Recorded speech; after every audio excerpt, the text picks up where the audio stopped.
What's going on, guys? Welcome back to another episode of Lockdown Coverage.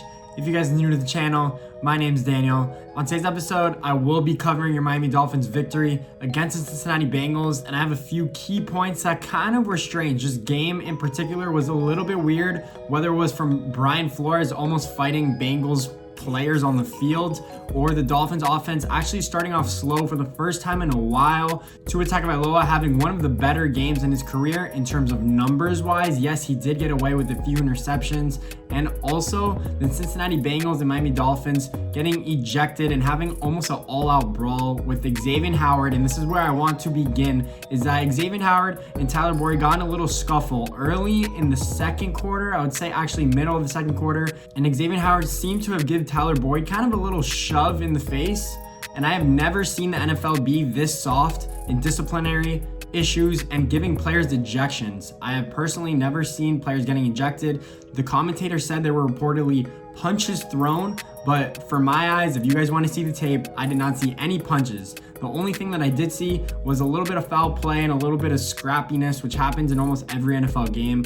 Other than that, this Dolphins team started off really slow and giving up a 72-yard touchdown to Tyler Boyd before that, and it was on a little basic screen out route that Byron Jones misread, and Byron Jones did not have his best game of the year, not even close to one of his good games that he's had in a Dolphins uniform. I think he will bounce back and perform really well, and this team plays against the Kansas City Chiefs next, which is probably the best team in the NFL. I don't care what any Pittsburgh Steelers fan has to say. They know that they definitely don't have the best team. The Kansas City Chiefs at 11-1, just coming off a Sunday night victory against the Denver Broncos. They look unbeatable, and they had a bad game, just to say the very least. Tua Tagovailoa made a ton of key throws in the second half. And yes, a lot of you were saying hashtag fire Chan Gailey, the Dolphins offensive coordinator, but he actually unfolded Tua Tagovailoa's game plan in the second half, and this team kind of clicked on all cylinders once we actually ended up running a high tempo offense, and we got off a lot of plays in a quick amount of time because Tua Tagovailoa can read plays so quickly, and that is what he's good with. He has that quick twitch. That is why he was drafted so high, and the accuracy. Yes, Jakeem Grant dropped a touchdown pass, a 90-yard touchdown pass, but other than that, the receivers stepped up and played way better. Mike Gesicki, where the hell have you been? Finally showing up in this game. 9 catches for 88 yards. He put up a career high in receptions. I think he needs to continue to play like this until we get Preston Williams back, until we get our running backs back. This team has injuries everywhere on this field, especially with Eric Flowers going down at left guard, and we'll see how serious that injury is, but I really hope it's not. This offensive line did, for the most part, play really good. Tua did avoid a few key sacks to continue drives in which he is really good at. You guys have to remember that is why he's drafted so high. He's always been that type of player, quick twitching in the pocket. That is where he plays the best. He even rolled out a few times and had a beautiful touch pass to Myles Gaskins that almost led for a touchdown. Other than a fumble that Myles Gaskins had at the end and a few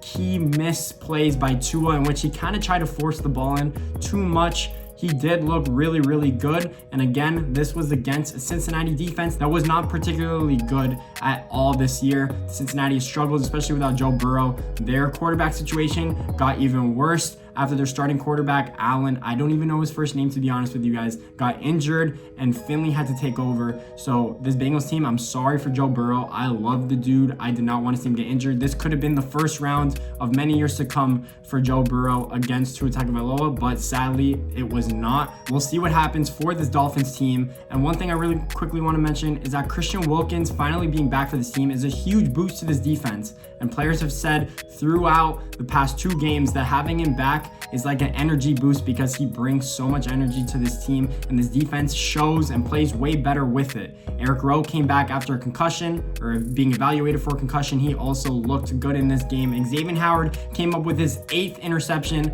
league-leading 8th interception. He now has 2 streaks this year with 4 consecutive games of having an interception.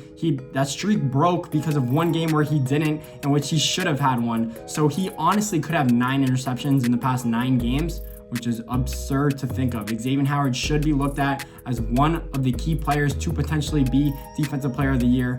This team is playing really, really well. Next game we have is against the Kansas City Chiefs at home. Kansas City is a 7.5-point favorite. I anticipate that to actually go up because the Chiefs are playing so good and the Dolphins has not looked really well.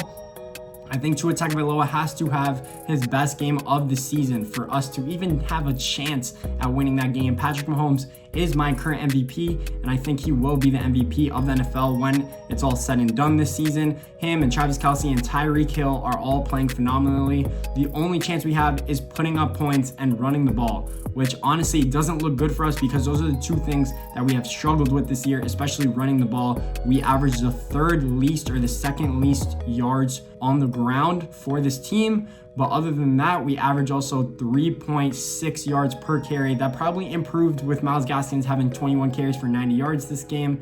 But other than that, this team needs to play very, very well to beat the Kansas City Chiefs. I will be doing a preview video for that game because it is going to be basically nationally televised, even though it's a 1 p.m. game. But Tony Romo is going to be announcing it, and the whole crew. We'll see what happens. Let's go, fins up. Great game, guys. Next up.